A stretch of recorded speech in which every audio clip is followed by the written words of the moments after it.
Radhe Radhe. India to Bharat channel आज आपको करवाने जा रहा है ब्रज धाम की यात्रा, जिसमें श्री वृंदावन धाम में आने वाले सभी प्राचीन मंदिर और शाम को कौन कौन से मुख्य मंदिर हैं वृंदावन के वो दिखाएंगे। मथुरा और गोकुल को एक दिन में किस तरह से घूमा जाए, यहाँ पर रहने की सबसे बढ़िया और अच्छी सुविधा। इसके अलावा राधा रानी जी के श्री बरसाना धाम के दर्शन आपको करवाएंगे, गोवर्धन पर्वत की परिक्रमा और क्या क्या मुख्य सावधानियां हैं, ये सब आपको एक एक डिटेल में करके बताएंगे।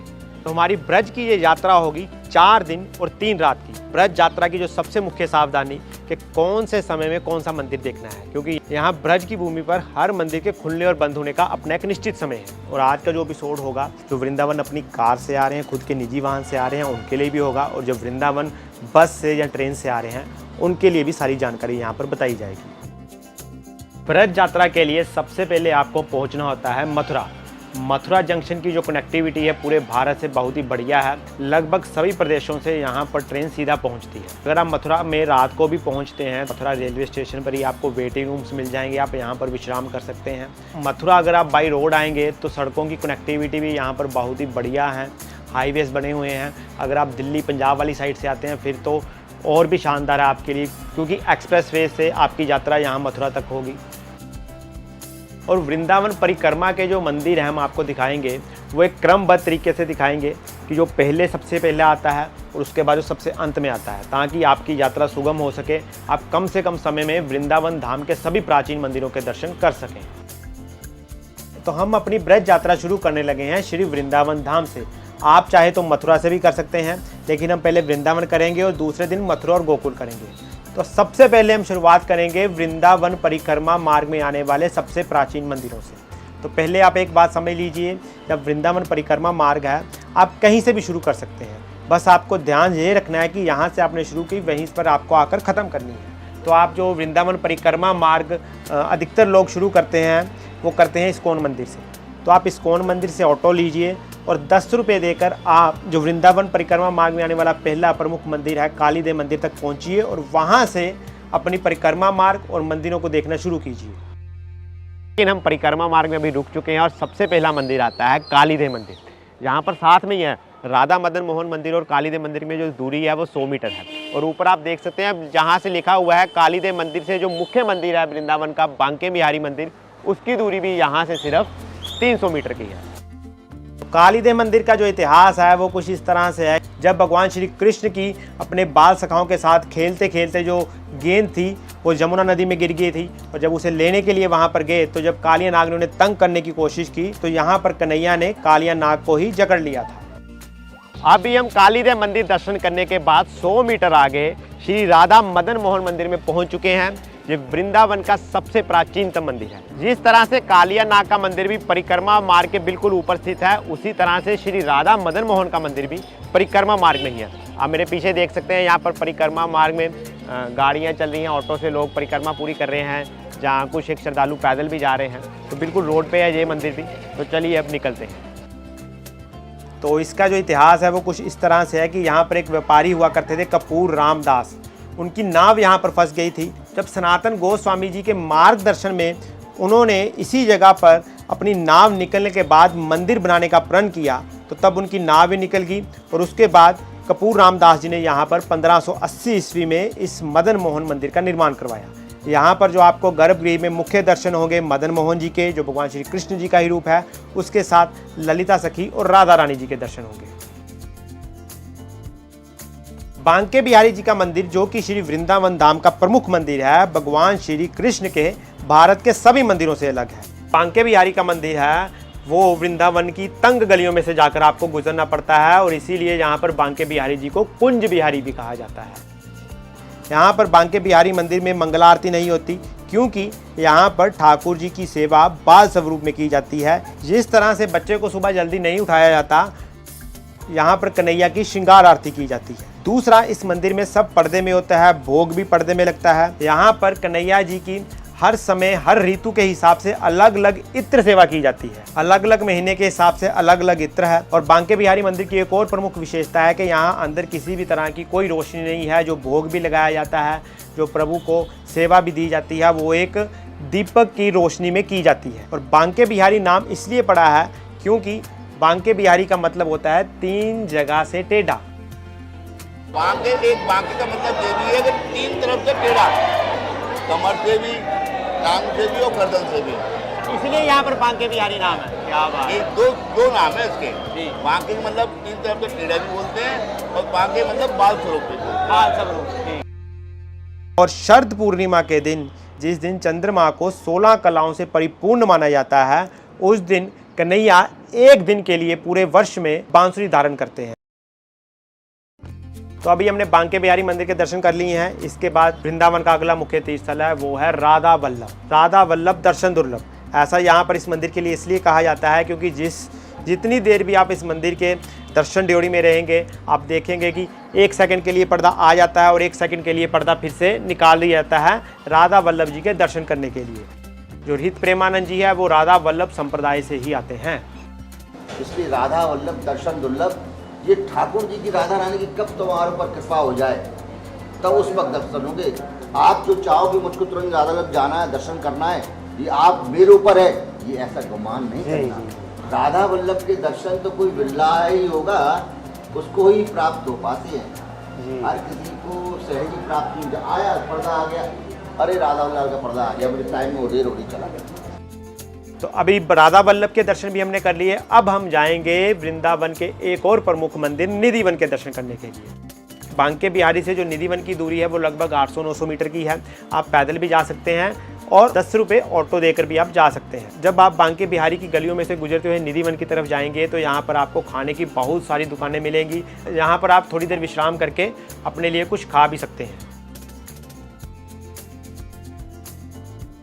तो चलिए अब हम निधिवन पहुंच चुके हैं। तो निधिवन जो आपको 4 मुख्य यहाँ पर अंदर तीर्थ स्थल देखने हैं। निधिवन में पहले आकर आपको स्वामी हरिदास जी की समाधि स्थल के दर्शन करने हैं। स्वामी हरिदास जी के नाम से ये वृंदावन इतना प्रसिद्ध भी हुआ है। स्वामी हरिदास जी ने अपनी भक्ति से ही बांके बिहारी जी का प्राकट्य करवाया था। जो बांके बिहारी मंदिर में आपको दर्शन होते हैं बांके बिहारी जी के, वो मूल स्वरूप उनका जो प्राकट्य हुआ था वो निधिवन में ही हुआ था। स्वामी हरिदास जी की समाधि स्थल के बाद जो दूसरा मुख्य तीर्थ स्थल निधिवन में आपको दर्शन करने हैं वो है राधा रानी का और भगवान श्री कृष्ण का जो नित्य रासलीला जिस जगह पर होती है उसके दर्शन करने हैं। यहाँ पर रोज रात को दातुन भोग आदि छोड़ दिया जाता है और सुबह आपको सारा सामान यहाँ पर बिखरा हुआ मिलता है।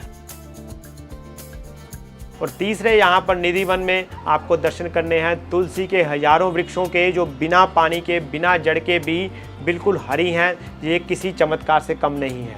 यहाँ पर आपको बहुत आनंद आता है जब आप निधिवन में आते हैं। और चौथा जो आपको मुख्य तीर्थ स्थल है यहाँ पर वो करने हैं राधा रानी जी का एकमात्र मंदिर आपको मिलेगा। यहाँ पर राधा रानी जी वंशी चोरी के नाम से जानी जाती है, जहाँ राधा रानी जी ने अपने हाथ में वंशी पकड़ी हुई है। तो ये थे निधिवन के प्रमुख दर्शन। और निधिवन के बारे में एक और बात कि निधिवन सारा दिन खुला रहता है। शाम को ये जल्दी बंद हो जाता है 6 बजे तक, लेकिन बीच में ये बंद नहीं होता। तो निधिवन के बाद अगला मुख्य तीर्थ स्थल है हमारा मीराबाई मंदिर, जो निधिवन से लगभग 200 मीटर की दूरी पर स्थित है। निधिवन से 200 मीटर की दूरी पर ही कृष्ण भक्त मीराबाई के मंदिर में हम पहुंच चुके हैं। यहाँ पर जो आपको अंदर गर्भगृह में दर्शन होंगे, भगवान श्री कृष्ण जी की एक साइड पे राधा रानी जी हैं और दूसरी साइड पे मीराबाई जी हैं। ये मंदिर की जो स्थापना है 1842 में बीकानेर के राजा द्वारा करवाई गई थी। तो आप यहाँ पर मीराबाई के दर्शन कर सकते हैं भगवान श्री कृष्ण और राधा रानी जी के साथ। तो निधिवन के आसपास ही वृंदावन के सभी प्राचीन और मुख्य मंदिर हैं। तो यहाँ तो आप इसको पैदल यात्रा से भी कर सकते हैं। लगभग 1 किलोमीटर के आसपास के क्षेत्र में सभी मंदिर फैले हुए हैं। और अगर आप थक जाते हैं निधिवन के दर्शन करने के बाद तो आप ऑटो भी कर सकते हैं, जो आपसे 500 से 700 रुपये लेते हैं। आप अपना ऑटो बुक करवा सकते हैं, उन सभी मंदिरों के दर्शन कर सकते हैं। तो मीराबाई मंदिर के बाद अभी हम जा रहे हैं राधा रमन मंदिर, जो कि वृंदावन धाम का सबसे स्वच्छ मंदिर माना जाता है। श्री चैतन्य महाप्रभु जी के शिष्य थे गोपाल भट्ट गोस्वामी जी। गोपाल भट्ट गोस्वामी जी गंडकी नदी से शालिग्राम जी लाए, टोकरी टाइप की, तो उसमें वो शालिग्राम जी थे। तो वो शालिग्राम जी उठे हुए थे। तो उन्होंने सोचा कि कहीं इसमें कुछ सांप या कोई जानवर तो नहीं घुस गया।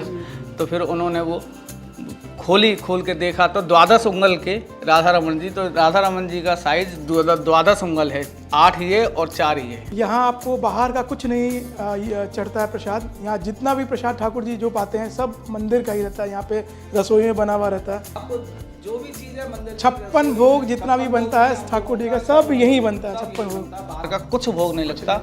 बाजार से केवल 2 चीज़ हैं गीली आने वाली, एक दूध और एक शहद और एक घी। ये 3 चीज़ ऐसी हैं जो गीली आती है, बाकी सब सूखा आता है और सब भीतर ही बनता है।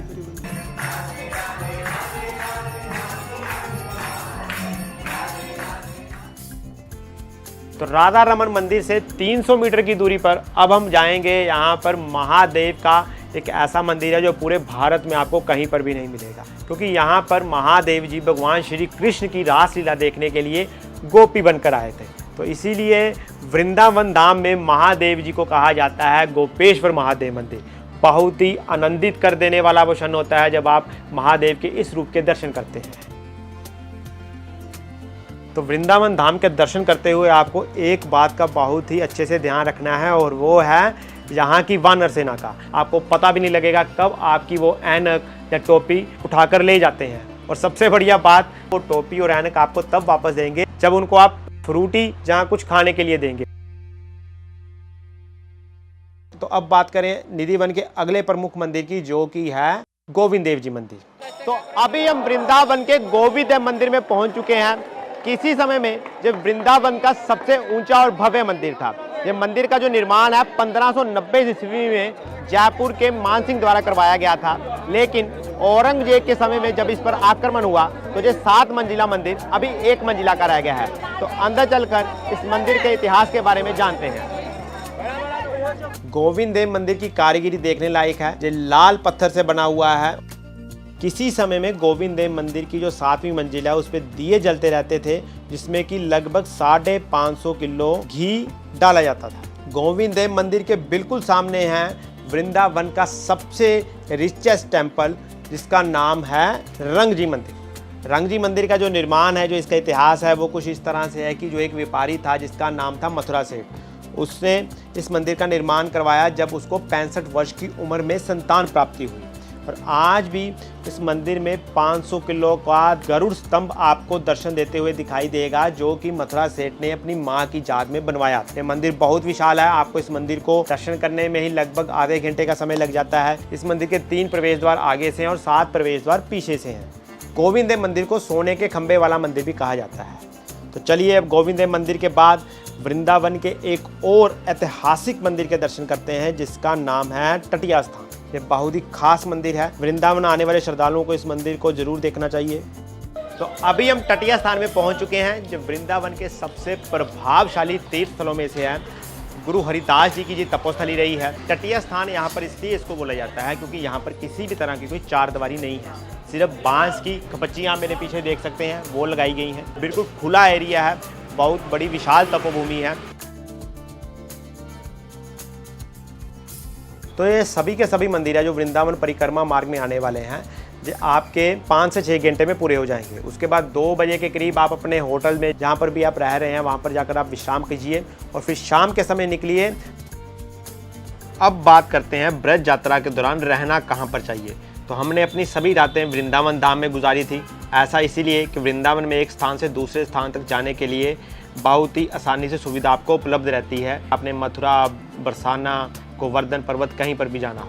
और दूसरा, वृंदावन धाम में आपको बहुत सी आश्रम धर्मशालाएं मिल जाती हैं अच्छी व्यवस्था के साथ। तो वृंदावन में रुकने की अलग अलग ऑप्शन की बात कर लेते हैं। सबसे पहले सरकार द्वारा संचालित टूरिस्ट फेलिसिटेशन सेंटर, प्रेम मंदिर से इसकी दूरी 2 किलोमीटर है। सबसे पहले कैटेगरी है फैमिली रूम की, जो कि 5 बेडेड विद AC है और इसके जो चार्जेस हैं वो 1250 रुपये हैं। AC डॉर्मेट्री भी यहाँ पर उपलब्ध है, जिसका चार्ज आपको 150 रुपये प्रति बेड मिलता है। और टूरिस्ट सेंटर में ही आपको यहाँ पर खाने की सुविधा भी उपलब्ध रहती है। 60 रुपये प्रति व्यक्ति एक थाली का यहाँ पर रेट है। टूरिस्ट सेंटर के आसपास ही यहाँ पर अंदर बहुत बड़ा पार्किंग एरिया है। जो बस से आते हैं लोग ग्रुप में, जहाँ अपनी गाड़ी लेकर आते हैं, उनके लिए यहाँ पार्किंग की कोई भी दिक्कत नहीं है। टूरिस्ट सेंटर के बाहर ही आपको कई ऑटो वाले मिल जाएंगे जो आपको सीधे मंदिरों तक ले जाते हैं। अब वृंदावन में दूसरी ऑप्शन की बात करें तो धर्मशालाएं और कई आश्रम हैं।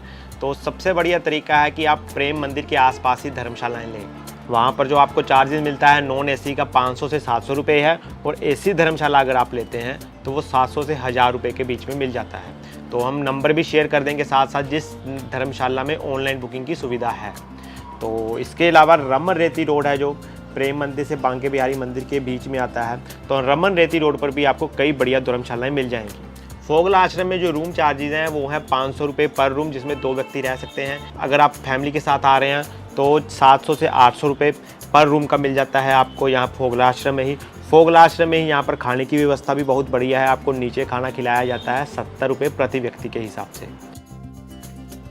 लेकिन फोगला आश्रम में कोई भी ऑनलाइन बुकिंग नहीं है, आपको यहीं पर आकर ही बुकिंग करवानी पड़ेगी। तो बांके बिहारी मंदिर की दूरी है वो लगभग 700 मीटर है, आप पैदल भी जा सकते हैं। फोगला आश्रम के आसपास ही आपको बहुत सारी धर्मशालाएं मिल जाएंगी जिनका जो प्राइस रहता है वो इसी रेंज में ही रहता है। और अब बात करते हैं वृंदावन के रात में देखे जाने वाले मंदिर। तो शाम के समय वृंदावन में आप सबसे पहले देखिए वैष्णो माता का मंदिर। ये छठीहारा रोड पर है, आपको प्रेम मंदिर से वैष्णो माता मंदिर तक ऑटो करके जाना पड़ेगा अगर आपकी धर्मशाला प्रेम मंदिर के आसपास है, क्योंकि यहाँ से 3-4 किलोमीटर की दूरी पर है ये वैष्णो माता का मंदिर। और ये अभी नया ही बना है और बहुत ही ये सुंदर है, शानदार है ये मंदिर। आपको आधे घंटे में यहाँ पर दर्शन हो जाते हैं। अंदर एक गुफा भी बनाई गई है माता रानी की। ऐसे ही धीरे धीरे शाम बढ़ने लगती हैं तो उसके बाद जो सबसे बढ़िया मंदिर है वृंदावन में देखने के लिए शाम के समय वो है प्रेम मंदिर, जो कि देखने लायक भी है। वृंदावन का जो प्रेम मंदिर है आप लगभग 6 से 6:30 के बजे पहुंचिए, जब यहाँ पर लाइट शो लगाया जाता है। ये रात में जगमगाता है यह मंदिर। और लेकिन आपको इस मंदिर में एक बात का विशेष ध्यान रखना है कि यहाँ भीड़ बहुत ज़्यादा होती है। अगर आपको 6 बजे पहुँचना है तो आप 5:30 तक पहुँच जाइए, क्योंकि अंदर प्रवेश करने में भी आधा घंटा लग जाता है और बाहर आने में भी आधा घंटा लग जाता है। और जो अंतिम मंदिर है रात के समय देखने के लिए वृंदावन में, वो आप जाइएगा इस्कॉन मंदिर में। वृंदावन के प्रेम मंदिर से बिल्कुल साथ में ये इस्कॉन मंदिर, लगभग 100 मीटर की दूरी है। इस्कॉन मंदिर में ही आपको दोपहर के समय, सुबह के समय यहाँ पर निःशुल्क जो भोजन है वो भी दिया जाता है आने वाले श्रद्धालुओं के लिए। और इस्कॉन मंदिर में आपको भगवान श्री कृष्ण की भक्ति में झूमते हुए भक्त दिखाई देंगे। अब हम दर्शन करेंगे माँ जमुना जी के, और शाम के समय यहाँ पर आरती जो की जाती है केसी घाट पर, उसके भी आप दर्शन कर सकते हैं अगर आप वृंदावन धाम में हैं।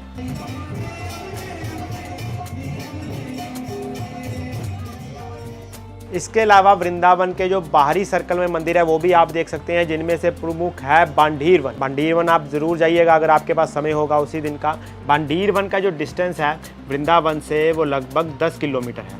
आपको 15 से 20 मिनट लगते हैं बांडीर वन तक पहुँचते। और अगर आपके पास अपनी गाड़ी नहीं है तो जो बांडीर वन और जो वंशीवट है वहाँ तक आप ऑटो करके भी जा सकते हैं अपना स्पेशल, जो कि आपसे 200 से 250 रुपये लेंगे।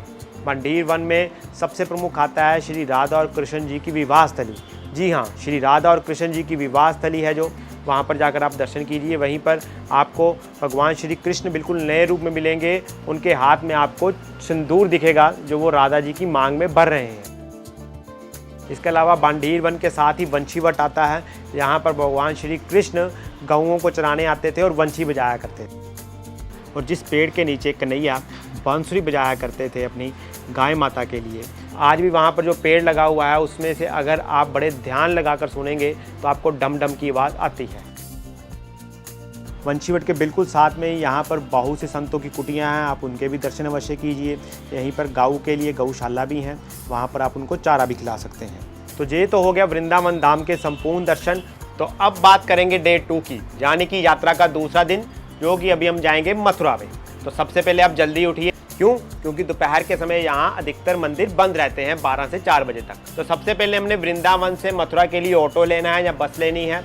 ऑटो लेंगे तो जल्दी पहुंच जाएंगे, 50 रुपये प्रति व्यक्ति वो शुल्क लेते हैं। तो आप मथुरा तक पहुंचे। तो मथुरा में देखने के लिए 4 जो मुख्य तीर्थ स्थल हैं, पहले उनकी बात कर लेते हैं। पहले तो है कृष्ण जन्मभूमि। यहाँ पर भगवान श्री कृष्ण जी का जन्म हुआ था। जब आप कृष्ण जन्मभूमि के दर्शन के लिए जाएंगे तो आपको कम से कम आधा घंटा लगेगा पूरे के पूरे भगवान श्री कृष्ण की जन्मभूमि के दर्शन करने के लिए। अंदर भगवान श्री कृष्ण की वो कारागार है, यहाँ पर उनका जन्म हुआ था। एक छोटी सी गैलरी बनाई गई है, यहाँ पर आपको चलचित्र प्रतिमाएं देखने को मिलेंगी। एक गुफा बनाई गई है और भी छोटे कई मंदिर हैं। तो जब आप कृष्ण जन्मभूमि के दर्शन के लिए जाएंगे तो 2 बातों का ध्यान रखें। पहले तो अंदर किसी भी तरह का मोबाइल, इलेक्ट्रॉनिक सामान अलाउड नहीं है। मंदिर के साथ ही काउंटर बना हुआ है, वहां पर आप अपना सामान जमा करवा सकते हैं। और दूसरी बात, यहाँ मंदिर के आसपास पार्किंग की एक दिक्कत रहती है, तो आप अगर अपनी गाड़ी से आ रहे हैं तो प्रयत्न कीजिए कि अपनी गाड़ी को पार कीजिए 1 किलोमीटर पीछे ही मंदिर से। अब मथुरा का दूसरा मुख्य मंदिर है, वो है द्वारकाधीश मंदिर। जन्मभूमि से आप 40 से 50 रुपए प्रति व्यक्ति ऑटो देकर द्वारकाधीश मंदिर तक जा सकते हैं। द्वारकाधीश मंदिर मथुरा का सबसे प्राचीन मंदिर है। तो इस मंदिर में झूलन महोत्सव बहुत ही हर्षोल्लास से मनाया जाता है। यहाँ पर भगवान श्री कृष्ण को राजा के रूप में पूजा जाता है। इस मंदिर की वास्तुकला बेहद ही सुंदर है। तो जैसे ही आप द्वारकाधीश मंदिर के दर्शन कर लेते हैं तो 100 मीटर की दूरी पर ही आपको मथुरा के तीसरे मुख्य तीर्थ स्थल के दर्शन होंगे, और वो है विश्राम घाट। विश्राम घाट वो घाट है यहाँ पर भगवान श्री कृष्ण जी ने कंस का वध करने के बाद थोड़े समय के लिए विश्राम किया था। जो विश्राम घाट है ये सभी घाटों में प्रमुख मान्यता प्राप्त है। यहाँ पर आपको जमुना मैया के भी दर्शन होंगे। यहीं पर आप बोटिंग भी कर सकते हैं। अच्छा, आधे घंटे में 300 रुपया लेते हो आप? ठीक है, एक सवारी का। तो 300 रुपया एक सवारी का यहाँ पर बोटिंग चार्जेस है। 1 किलोमीटर तक जाते हैं, फिर वापस आ जाते हैं, उसमें पूरा आधा घंटा लगता है। तो यहाँ पर आप विश्राम घाट पर बोटिंग भी कर सकते हैं। हम जिस समय मथुरा में आए थे तब जमुना जी का जन्म महोत्सव चल रहा था। तो पूरी की पूरी जमुना मैया को तब एक चुनरी से वहाँ पर चुनरी महोत्सव जिसे कहा जाता है वो मनाया गया था। चुनरी महोत्सव ही ये मथुरा की एक खास तरह की पहचान है।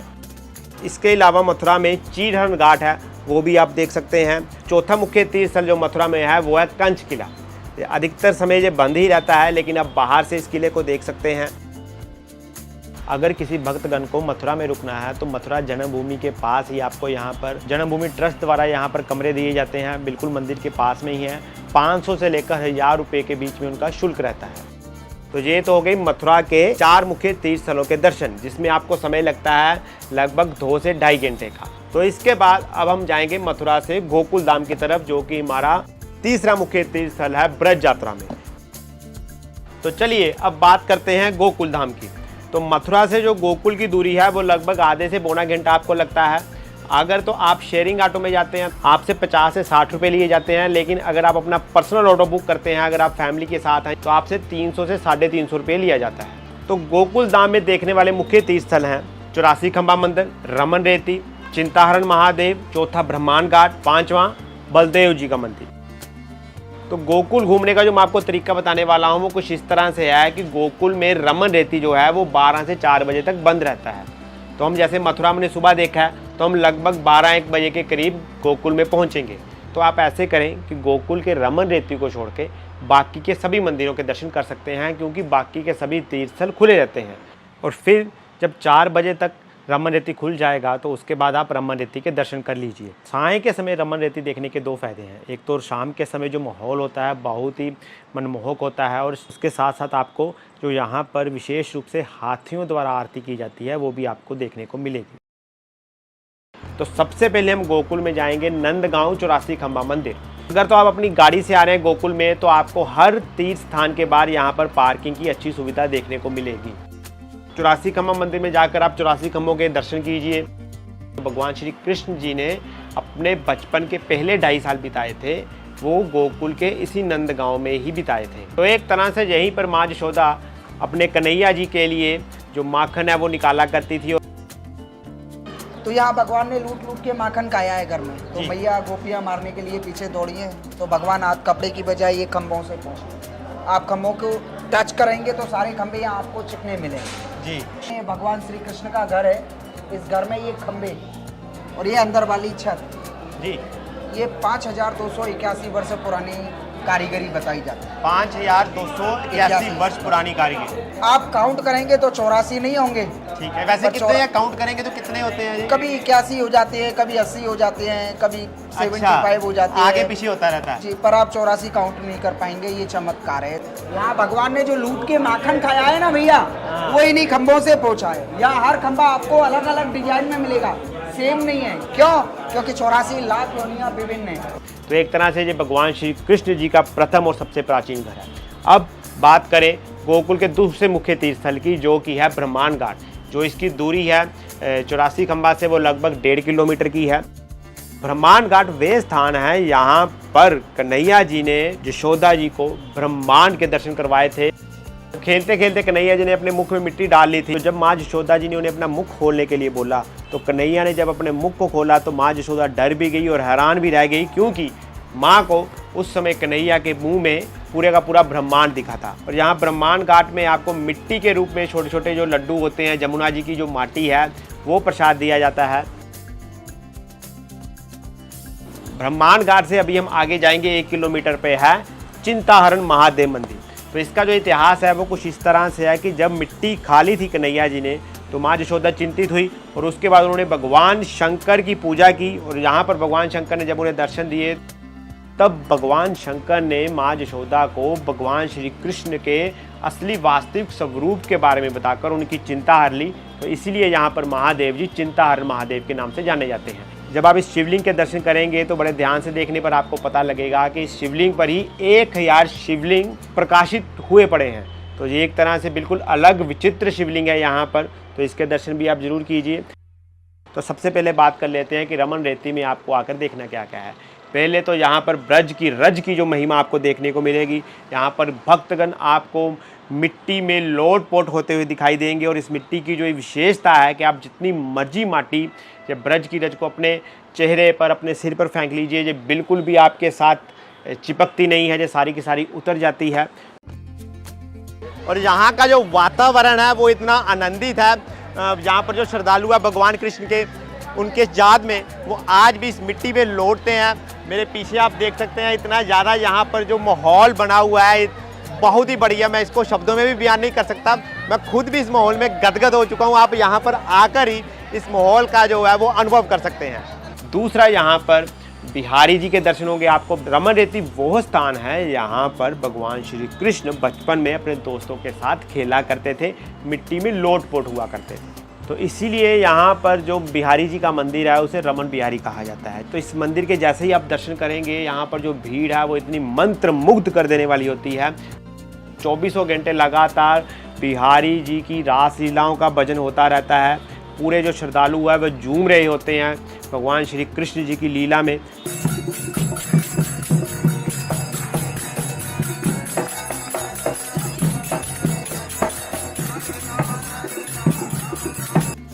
तीसरी जो इस मंदिर की विशेषता है, गजराज के हाथों से हुई आरती। यहाँ पर जब आप शाम को 6:30 बजे के करीब वो आरती शुरू होती है और हाथी तब बुलाए जाते हैं और हाथियों द्वारा वो आरती की जाती है। हाथी घंटा बजाते हैं, बिल्कुल अलग ही दृश्य होता है उस समय।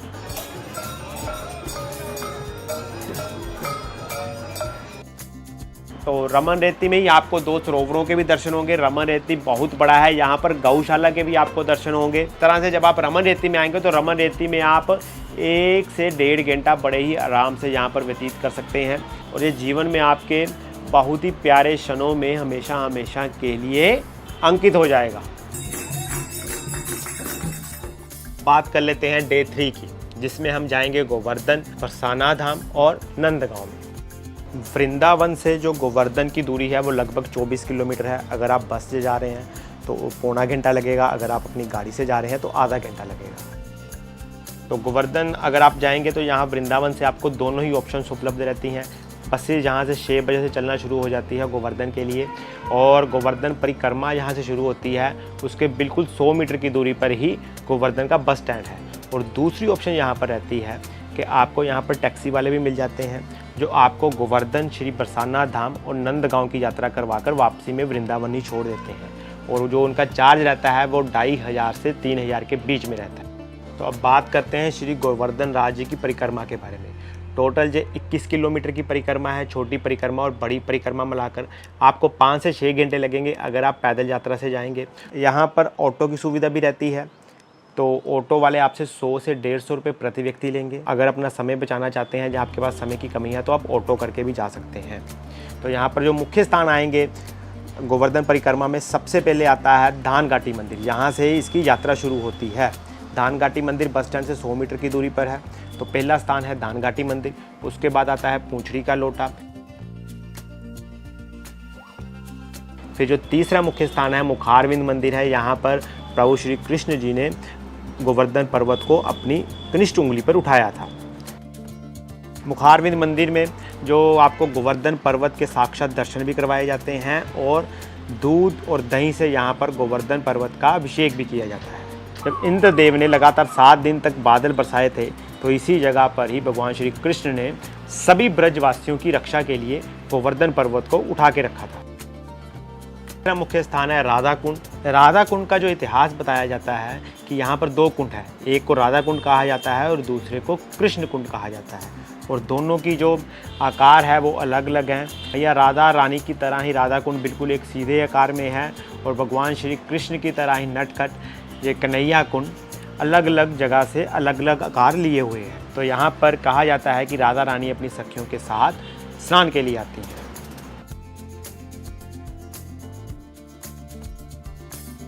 उसके बाद कुसुम सरोवर आता है जो कि बेहद ही खूबसूरत है, बहुत ही बढ़िया है ये।